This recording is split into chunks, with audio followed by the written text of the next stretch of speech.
বিসমিল্লাহির রহমানির রহিম। পরম করুণাময় ও অসীম দয়ালু আল্লাহর নামে শুরু। আমরা তকলিদ করে আবু হানিফার বিশেষ করে গালাগালি এমন ভাবে গালাগালি করে ওয়ালানা আখিরুহু হাযিহিল উম্মাহ আউয়ালাহা। সেজন্য ভাইয়েরা এরকম প্রত্যেক মাসলার মধ্যে আকসর বেশতর হানাফিয়া প্রথম কোরআনের দিকে দেখবে, তারপর হাদিসের দিকে দেখবে। আমি তফসিল বয়ান করতেছি না। তারপরে সালাফিরা বলে হানাফিরা আহনাফ অনেক সময় হাদিসের সহিরও মুখালেফতি করে, হাদিসের সহির মুখালেফতি করে হানাফিয়া। আমি তাদের কাছে জিজ্ঞাসা করি হাদিসের সহি গায়রে সহি কাকে বলেন? কিন্তু সহি আর গায়রে সহির মধ্যে কোন মুহাদ্দিসিনে কেরামের নাম নিতে পারবেন না। ইমাম মুসলিম, ইমাম বুখারী অমুক এটা সহি বলছে, এটা গায়রে সহি বলছে, এটার নাম নামা সারা সহি আল্লাহ পাক পরওয়ারদিগার আপনার কানে কানে বলে দিছেন। আর কে বলছে বলেন? অবশ্যই আশ্রয় নিতে হবে ইমাম মুসলিম রহমতুল্লাহ আলাইহি বলছে এটা সহি, এটা গায়রে সহি। ইমাম বুখারী বলছে গায়রে সহি সহি। তাহলে তোমরা হাদিসের ব্যাপারে বুখারী আর মুসলিমের তাকলিদ করে তোমরা সহি মুসলমান হইতে পারো। আমরা কিছু ফিকহের মাসাইলের মধ্যে আবু হানিফার তাকলিদ করি, আমরা কিভাবে মুশরিক হই কমবক্ত? বলেন তো, তোমরাও তো মুকাল্লিদ। হাদিসের সহি গায়রে সহির মধ্যে তাকলিদ কার করলাম? আরে বলেন না। বুখারীর মুয়াত্তার তাকলিদ করলেন, মুসলিমের তাকলিদ করলেন। এরা তো পরবর্তী যুগের মানুষ, সহি গায়রে সহি বলতেছে। সেজন্য ভাইয়েরা এটা সব ধোঁকা ধোঁকা ধোঁকা, আর কিছু নাই। আমি আপনাদের কাছে জিজ্ঞেস করি কোরআন সহি পড়া ওয়াজিব না ওয়াজিব না? ওয়াজিব। এই সহি কোরআন পড়ার মধ্যে আপনি কার মুকাল্লিদ হয়েছেন?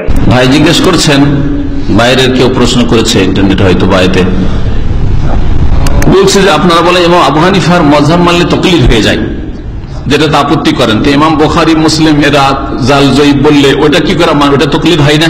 এর জবাব, আমরা যদি বলতাম যে ইমাম বুখারী সমস্ত হাদিস সম্পর্কে যেটা বলেছেন ওটাই শুধু মানতে হবে, তাহলে এটা তাকলিদের সাক্ষী হতো, এটা হারাম হতো।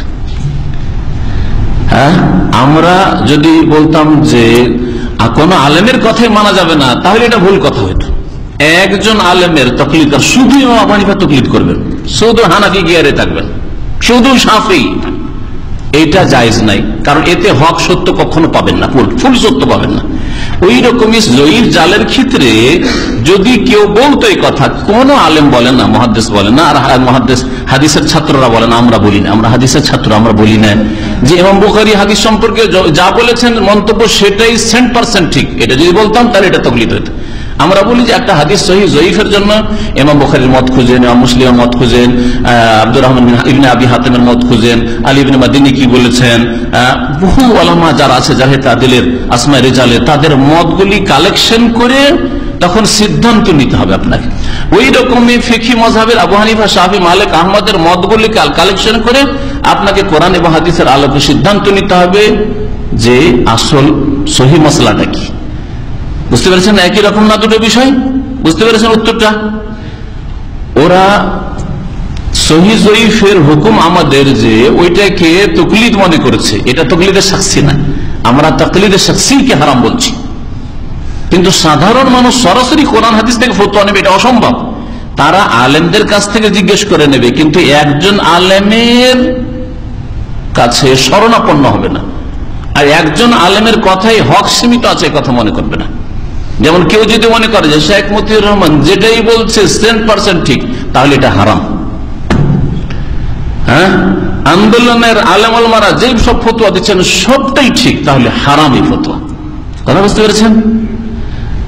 আর যদি বলে যে আন্দোলন আলেমরা কোরআন হাদিসের আলেম, শেখ মুত্তাকিন কোরআন হাদিসের কথায় বললে সবগুলি মিলিয়ে ঝুলিয়ে যেটা কোরআন সুন্নাহর কাছাকাছি আরো ওলামারা রয়েছেন, তাদের কাছ থেকে জানলাম তারা কি বলছে, কোরআন হাদিসের কাছাকাছি ওইটা নেবো, তাহলে এটা হক।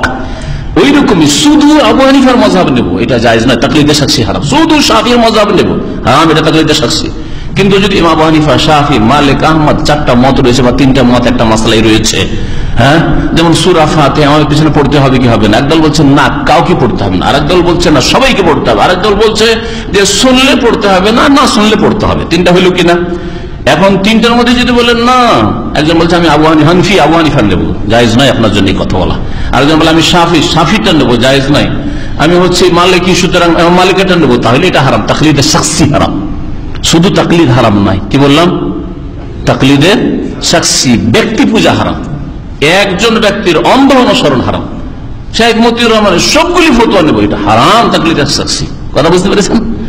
কিন্তু যদি বলেন না কোরআন হাদিসের যে কোনো আলেমের কথা নেব, তবে যার কথা কোরআন হাদিসের কাছাকাছি মনে হবে, আমার যদি ওই যোগ্যতা না থাকে তো আরো 5 জন আলেম আছেন, 5 জন আলেমই বলছেন একমত, আর আমি শুধু একাই বলছি, তাহলে আমারটা ভুল হওয়ার সম্ভাবনা বেশি। কথা বুঝতে পেরেছেন? কিন্তু কোরআন শর্ত হচ্ছে কোরআন হাদিসের তারা আলেম হবে, বেদাতি আলেম হইলে হবে না। বেদাতি আলেম যদি 1000 হয় আর কোরআন হাদিসের একজন আলেম হয়, তো একজন আলেম সে প্রাধান্য পাবে। বুঝতে পেরেছেন? জি, এবার বুঝতে পেরেছেন তাকলিদে শাখসির ব্যাপারটা। জাল জয়ীফের ক্ষেত্রে আমরা যদি বলতাম শুধু নাসিরুদ্দিন আলবানির কথা নিতে হবে, তাহলে তাকলিদে শাখসি হারাম। আর যদি বলি যে অনেক ওলামারই খেদমত করেছেন, বর্তমান যুগে 20 শতাব্দীতে নাসিরুদ্দিন আলবানির মতো হাদিস সহিহ জয়ীফের কেউ খেদমত করেনি, সবগুলি সামনে রেখে তিনি করেছেন। সুতরাং তার কথাগুলি আমরা অধিকাংশ যুক্তিসঙ্গত বা দলিল সঙ্গত পাই, বাকি তার কথার বিপরীত আমরা বলি।